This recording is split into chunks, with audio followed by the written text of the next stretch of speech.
Hello friend, चलते हैं अपने ड्रग एंड कॉस्मेटिक एक्ट में शेड्यूल ए की तरफ। शेड्यूल ए में हम क्या क्या चीज़ें देखते हैं। ये शेड्यूल मेनली होता है ड्रग का, कॉस्मेटिक्स का, मेडिकल इंस्ट्रूमेंट्स का, मेडिकल डिवाइसेस का, ठीक, उनके मैन्युफैक्चरिंग का, उनके सेल का, उनके डिस्ट्रीब्यूशन का, उनके लोन लाइसेंसिंग का, इन सब का आपका ये शेड्यूल ए बनाया गया है। ये इसके जो फॉर्म्स दिख रहे हैं और रूल्स दिख रहे हैं, ये अलग अलग चीज़ें होती हैं। फॉर्म जो हैं आपके सारे के सारे ये आपका CDSCO की वेबसाइट सुलम के अंदर अवेलेबल हैं।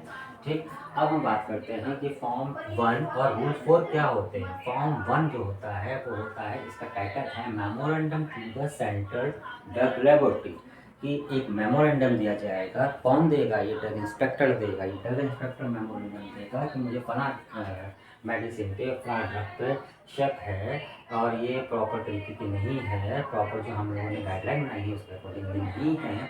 तो इसलिए यहाँ पर एक मेमोरेंडम वो क्रिएट करेगा और ये मेमोरेंडम जो होगा जिसमें ड्रग इंस्पेक्टर या ऑथराइज पर्सन किसी ड्रग के सैंपल को मेमोरेंडम के थ्रू आपका सेंट्रल ड्रग लेबोरेटरी को प्रोसीड करेगा, यानी कि उसको आगे भेजेगा, उसको एनालिसिस के लिए भेजेगा। रूल 4 इंडिकेट करेगा कि उसके लिए क्या क्या गाइडलाइंस हैं, किस तरीके से हम उस प्रोडक्ट को सेंट्रल ड्रग लेबोरेटरी में एनालिसिस के लिए भेज सकते हैं, यानी कि एक प्रोटोकॉल होगा उसका।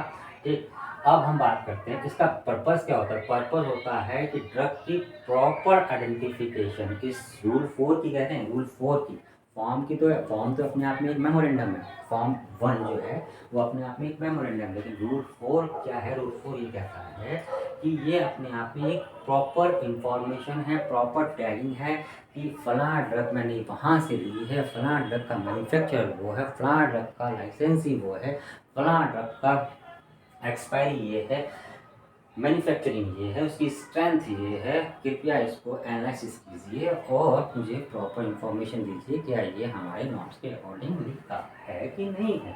ठीक, तो फॉर्म 1 ये इंडिकेट करता है। फॉर्म 1 ए इंडिकेट करता है memorandum to the pharmacopoeial laboratory for the Indian medicine, यानी कि अगर हम बात करें यूनानी की, सिद्धा की और आपका यूनानी सिद्धा और आयुर्वेदिक मेडिसिन के बारे में बात करें तो हम वहाँ पे फॉर्म 1 ए को मेमोरेंडम, यानी कि वो ड्रग इंस्पेक्टर फॉर्म 1 ए के अकॉर्डिंगली उस फॉर्मेट को भरेगा और उसके रूल 163C के अकॉर्डिंगली वो आगे की लाइन, आगे की कार्रवाई जो होती है उसको प्रोसेस में लेके आएगा।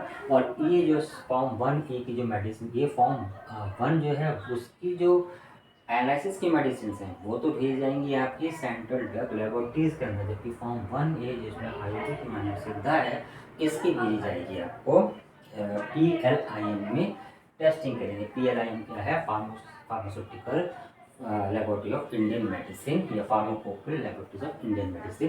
ठीक, वहाँ पर इसकी एनालिसिस के लिए इसको भेजेगा। फॉर्म 2 क्या कहेगा और फॉर्म 2 ए क्या कहेगा? फॉर्म 2 फॉर्म ए का ही फॉर्मेट है। फॉर्म 2 कहता है कि certificate of the test analysis by the central drug laboratory. जो फॉर्म 1 हमने जिसको हमने मेमोरेंडम के अकॉर्डिंगली एनालिसिस के लिए भेजा था, तो उसकी एनालिसिस पूरी होगी, होने के बाद अगर वो अप्रूव्ड है तो उसमें हमारे ड्रग कंट्रोलर साहब साइन करेंगे और बताएंगे कि मतलब ये इंडिकेट हो जाएगा कि ये जो है ओके ड्रग है या अनओके ड्रग है या ये सब स्टैंडर्ड ड्रग है। ये सारी एनालिसिस उसके अंदर होगी। ऐसे फॉर्म 2 वो सर्टिफिकेट जो आपको देगा वो PLIM के इंस्पेक्टर्स देंगे, PLIM के आपके ऑथराइज पर्सन्स देंगे।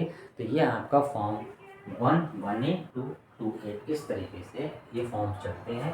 बाकी फॉर्म्स की भी मैं जानकारी दूंगा। फॉर्म 8 क्या हुआ है, 9 क्या है, 10 क्या है, 11 क्या है, और हमारे फॉर्म जो सबसे इम्पोर्टेंट फॉर्म है वो कौन कौन से हैं। वो फॉर्म है आपके 24 वाले, 25 वाले। ठीक, इसके अलावा हमारे फॉर्म 33, इसके अलावा बहुत सारे फॉर्म्स हैं हमारे, बहुत वैल्यूएबल होते हैं जिसमें हमें सारी इंफॉर्मेशन किस तरीके से हमें एक फार्मास्यूटिकल कंपनी के अंदर या किसी भी ऐसी कंपनी के अंदर जो कॉस्मेटिक की भी हो, जो डिवाइस मेडिकल डिवाइसेस की भी हो, में किस तरह के फॉर्मेट्स हम यूज़ करेंगे। ठीक, ताकि हमारा जो प्रोडक्ट है वो बेस्ट इन क्वालिटी होना हो। ठीक है, तो ये फॉर्म इन्हीं के लिए बनाए गए हैं